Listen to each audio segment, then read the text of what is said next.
histórie vieme, že v roku 313, keď bol uzákonený milánsky edikt, kresťanstvo prestalo byť prenasledované a začalo byť normálne byť kresťanom. Cirkev prenasledovaná sa stáva cirkev prenasledujúca. Ako reakciu na túto udalosť poznáme v histórii fenomén púštnych otcov. Ľudí, ktorí sa utiahli do samoty a žili asketickým spôsobom života.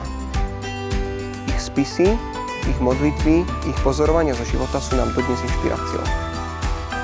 Včera sme začali najťažšiu výzvu nášho tábora. Pozvali sme táborníkov k tomu, aby išli na dobrovoľnú výzvu stať sa takýmito mníchmi. Budú stávať skoro ráno, budú absolvovať duchovné cvičenia, rozprávať iba striedmo, jesť iba orechy a zeleninu, budú vstávať a spávať so slnkom. Na tejto výzve budeme veľa premýšľať o Bohu, lebo Boh sa ku nám vždy priblíži vtedy, keď si na Neho spomenieme.